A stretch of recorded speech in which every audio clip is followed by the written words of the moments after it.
Here the question says a projectile moves from the ground such that the horizontal displacement in the x-axis is x is equal to the kt and the vertical displacement is y is equal to kt times 1 minus alpha t, where k and alpha are the constants and t is time.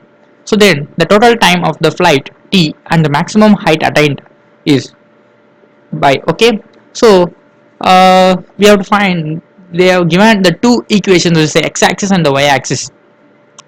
So according to the projectile motion, so this is a projectile motion, right? So this is going to be the projectile motion, and which is going to be the starting point is, yes, this is going to be the starting point and this is going to be the ending point. So in the starting point we have to understand that the y is equal to 0, yes. Again the ending point is going to be continuously going to be the 0, but whereas the x-axis is going to be 0 at the starting point, but whereas the ending point x is equal to the range, so distance traveled by the projectile motion.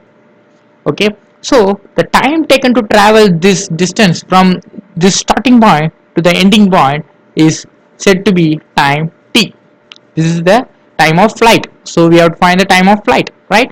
So even we have to understand that in the starting point and the ending point the y axis is going to be 0, so this is the time of flight. To find the time of flight we are going to substitute y is equal to 0 in this equation. Yes, so y is equal to 0, y is equal to kt times 1 minus alpha t, right? So from this is going to be get cancelled, so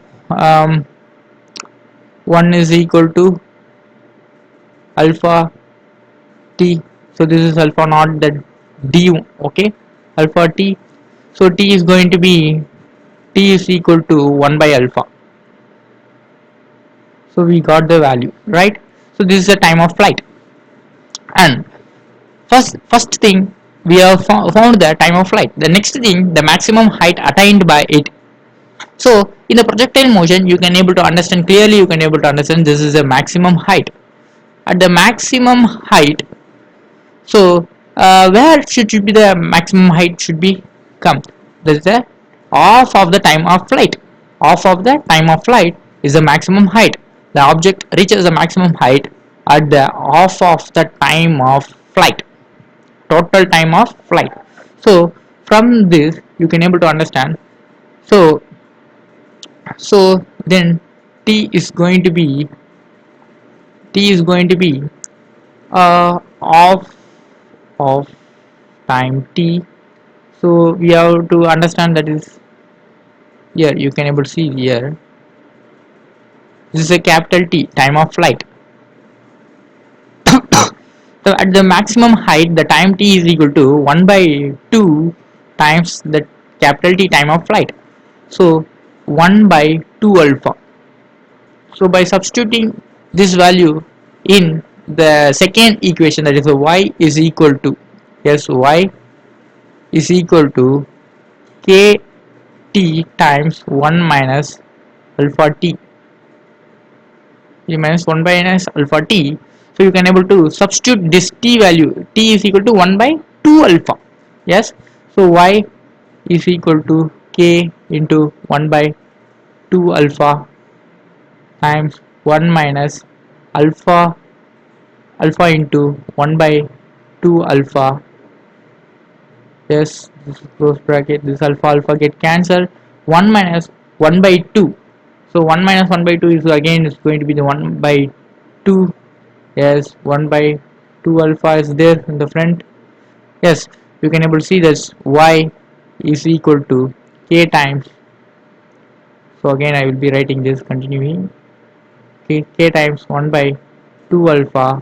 So we know that 1 minus 1 by 2, this is alpha alpha get cancelled, right? They are cancelled each other, and 1 minus 1 by 2 is written as 1 by 2, 1 by 2, this is 1 actually, 1 by 2.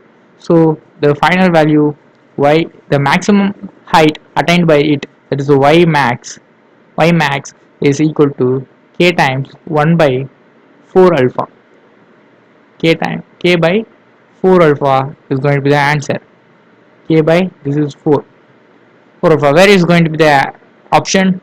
So T is equal to 1 by alpha and Y max is equal to K by 4 alpha. That is fourth option is the correct answer for this.